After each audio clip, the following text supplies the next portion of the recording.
मैं हूँ मान्या और मैं आ चुकी हूँ बत्रा, और आज हमारे साथ 3 लोग जुड़े हुए हैं जो अलग अलग फील्ड से हैं।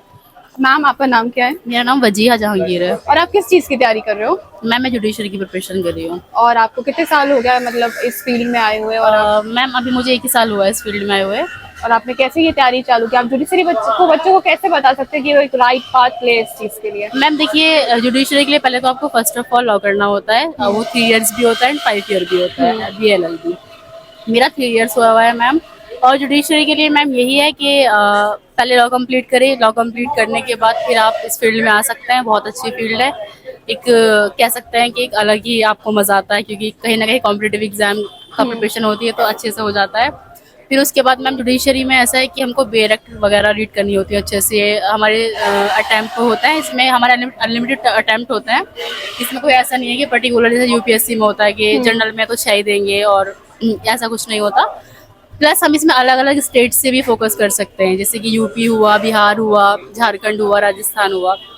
इसमें हम अलग अलग दे सकते हैं। तो ये कहा जाता है कि लॉयर्स बहुत ज्यादा पैसा बनाते हैं, तो आपने जुडिशरी लाइन ही क्यों चुनी? मैम ये सब देखिए मिथ है। ऐसा भी नहीं है कि नहीं कमा पाते, सब कमा पाते हैं मैम। कुछ बहुत अच्छा कमा लेते हो, कुछ शायद 10 साल तक भी कुछ नहीं कमा पाते। Choice is yours. But ma'am मुझे शुरू से ही जुडिशरी में जाना था, मैंने इसलिए लॉ किया था। Okay, thank you so much. और अब आप अपना नाम बताइए और आप क्या तैयारी कर रहे हैं? मेरा नाम कादिर है और मैं यूपीएससी की प्रिपरेशन के लिए यहाँ आया हूँ। लेकिन साथ साथ में मैंने यूपी पीसीएस और अदर स्टेट के पीसीएसओ की तरफ भी ये जो है ध्यान दिया है। और मैं 2 से 3 साल मुझे यहाँ प्रिपरेशन करते हुए हो गए और मैं लगा हुआ हूँ एग्जाम की तो तैयारी। आपने कौन सी कोचिंग से तैयारी की है और आप किस मीडियम से हैं? मेरा हिंदी माध्यम है और मैंने दृष्टि IAS से कोचिंग की। ऐसा कहना है कि जो हिंदी माध्यम के बच्चे हैं वो कम निकाल पाते एग्जाम, आप इस पे क्या कहना चाहेंगे? देखिए, मेन जो है रेशियो से बात होती है, परसेंटेज से बात होती है। तो अगर हम डाटा देखते हैं तो डाटी में ये बात बिल्कुल सही है कि हिंदी माध्यम वाले कम ही निकालते हैं। रीज़न ये होता है, मैं सबके लिए नहीं कह रहा कि ओवरऑल, लेकिन जहाँ तक मैंने देखा है कि हम लोगों का बैकग्राउंड ऐसा मजबूत नहीं होता जैसे इंग्लिश माध्यम का। क्योंकि हम लोग शुरुआत से वो चीज़ नहीं सीख पाते जो हमें सीखनी होती है। कहीं ना कहीं हमारे बैकग्राउंड में कमी रही होती है, या तो ये हमारी कहने का वाला एकेडमिक कमी है। क्योंकि मैंने जहाँ यहाँ आकर के एनालिसिस किया कि जो टर्मोलॉजी हमें एनसीईआरटी में पढ़ाई जाती है, जैसे 6 से लेकर के 12 तक की एनसीईआरटी हमें बताई जाती है। अब वो क्यों बताई जाती है? वो इसलिए बताई जाती है कि वहाँ एक टर्मोलॉजी, एक शब्दावली हम वहाँ से सीख सकें। अगर हम वो शब्दावली शुरू से ही सीख करके आएंगे तो हम उन सबको छोड़ करके फिर प्रिपरेशन में लगेंगे। लेकिन हम यहाँ आते हैं, आने के बाद हम पहले एनसीईआरटी पढ़ते हैं, फिर चीज़ें हल्के हल्के सीखते हैं, तो कहीं ना कहीं टाइम लग जाता है। और वही टाइम कहीं ना कहीं एक तरह से हर परिस्थिति क्रिएट कर देता है, चाहे वो पारिवारिक हो या अपनी हो, कैसी भी हो। तो मुझे यही लगता है कि पढ़ने में कहीं कमी नहीं है। मुझे ऐसा लगता है कि हिंदी माध्यम वाले बहुत ज़्यादा मेहनत करते हैं, क्योंकि जहाँ तक मैं देखता हूँ तो बहुत मेहनत करते हैं। लेकिन आखिरकार कहीं ना कहीं ये एकेडमिक मुझे लगता है, क्योंकि मैं भी यहाँ आया था तो बहुत सी चीज़ें मैं नहीं जानता था जो यहाँ आकर के मैंने सीखी, जानी, समझी, लेकिन मैं पहले नहीं जानता। तो उन्हें जानने में जो मेरा टाइम लगा वो टाइम वेस्ट हुआ। अब वो जो टाइम वेस्ट हुआ, जो टाइम मेरा यहाँ पर वो निकला, अगर मैं शुरू से ही सब कुछ सीख करके आता तो मैं यहाँ, मतलब कहने का मतलब ये है कि मैं यहाँ पर कहीं भी सिलेक्शन ले लेता। अब वो जो मुझे मजबूत करना चाहिए था वो मैंने मजबूत किया है। अब मुझे ऐसा लगता है, थोड़ा कॉन्फिडेंस है कि आने वाले टाइम में कुछ चीज़ें बेहतर होंगी। तो आपने किस सब्जेक्ट से ग्रेजुएशन किया है? मेरा हिंदी साहित्य से ग्रेजुएशन। हिंदी साहित्य। आपको कितने अटेम्प्ट, आपने कोई अटेम्प्ट मेरा दिए? पहला अटेम्प्ट था 2023 में। तो आपका अटेम्प्ट कैसा गया, आप क्या कहना मैडम चाहेंगे? 2023 में तो जो पेपर था उसका एनालिसिस लोगों ने किया, तो कहीं ना कहीं वो पेपर थोड़ा सा एक तरह से मॉडरेट कह लीजिए, या जो चीज़ें हम पढ़ करके गए थे उस चीज़ से थोड़ा हट करके। सबके लिए नहीं, लेकिन मैं अपने लिए ये बता रहा हूँ, अपने को। जो बच्चे यहाँ पे आते हैं, अक्सर जो बच्चे हैं वो डिस्ट्रैक्ट हो जाते हैं यहाँ की दुनिया में, दिल्ली के चकाचौंध में। तो आप भी यहाँ आए होंगे, आप भी इसके चकाचौंध में, आपने अपने को खुद को कैसे संभाला? बिल्कुल मैडम, बिल्कुल आपकी बात सही है। क्योंकि हम लोग, जो मैं हूँ, तो मैं गाँव से आता हूँ, तो यहाँ आकर के सारी चीज़ें देखने मिलती हैं। तो इंसान कहीं ना कहीं थोड़ा बहुत, जब गाँव से और यहाँ एक राजधानी तक का सफ़र तय करता है तो चीज़ें थोड़ी बहुत तो बदली हुई दिखाई देती हैं। हाँ। तो एक अंडर गाइडेंस की कमी रहती है, तो इंसान थोड़ा बहुत इधर उधर निकल ही जाता। अब दिल्ली के अंदर एक एक दिन कब जो है, यहाँ सबसे मैंने जो एनालिसिस किया वो यहाँ दिन घंटों में और घंटे मिनटों में चलते हैं और महीने हफ्तों में चलते हैं। तो कब यहाँ 1 साल 2 साल हो जाते हैं इंसान को खुद ही पता नहीं चलता। यहाँ के जो बच्चे हैं ये पूरी तैयारी नहीं कर पाते, जैसे कि बहुत ज़्यादा शक्ति चाहिए होती है, बहुत ज़्यादा पेशेंस चाहिए होता है, 6 अटेम्प्ट निकाल देते पर उनका नहीं हो पाता है।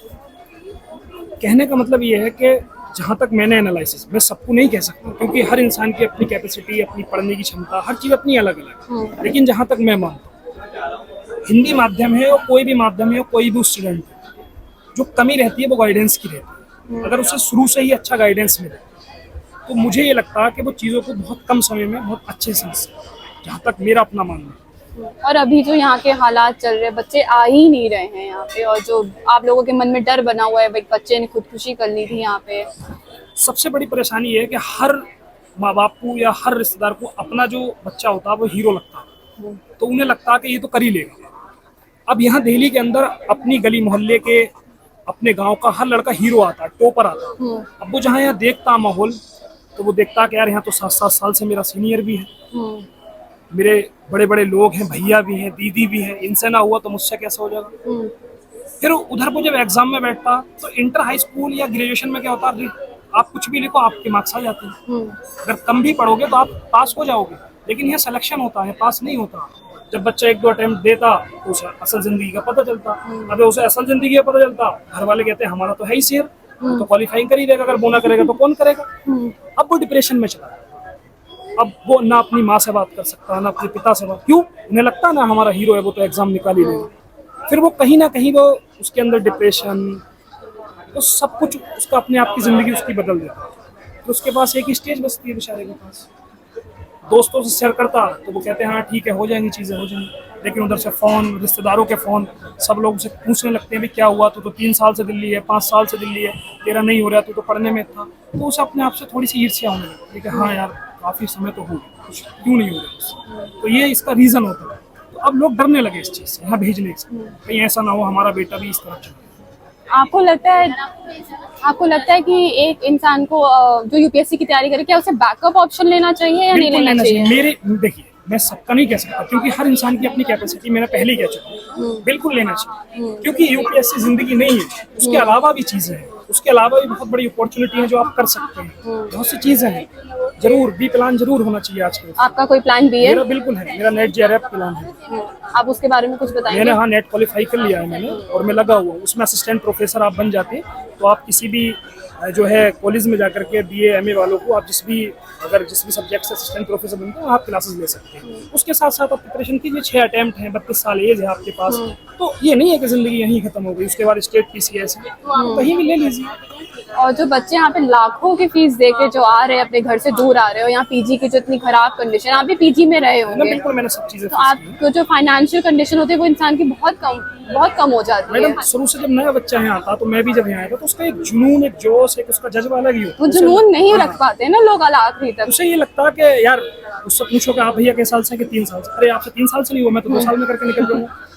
तो वो कमी किसी की नहीं है, वो बच्चे के मोटिवेशन की कमी है। वो यूट्यूब की शॉर्ट्स हो, इंस्टाग्राम की शॉर्ट्स हो, कहने का मतलब ये है कि वो इन चीजों में खो जाता है, उसे लगता है कि मैं तो कर ही लूँ, मोटिवेशन ही नहीं रख पाते ना आजकल के बच्चे। लेकिन फिर जब वो यहाँ आता, असल जिंदगी देखता, तो उसे पता चलता है कि जिंदगी तो इससे इतर है। मैं जो सोच करके रहता हूँ। आपने कुछ किताबें भी लिखी, आप उसके बारे में कुछ बताना चाहेंगे? ये है कि अभी चीज़ें मैंने मार्केट में जो है लॉन्च नहीं की है, क्योंकि कुछ ऐसी वजह है, कुछ ऐसी चीज़ें हैं जिसकी वजह से नहीं कर पाया हूँ। मैं अगर कभी भी अगर मैं उन चीज़ों को मार्केट में लाता हूँ तो मैं आपसे उनके बारे में जरूर डिस्कस करूँगा। अभी थोड़ा वो गोपनीय है। अच्छा, ठीक है, thank you so much. Thank you so much Kartik and Wajiha, आपने हमसे बहुत ही अच्छी इन्फॉर्मेशन शेयर की।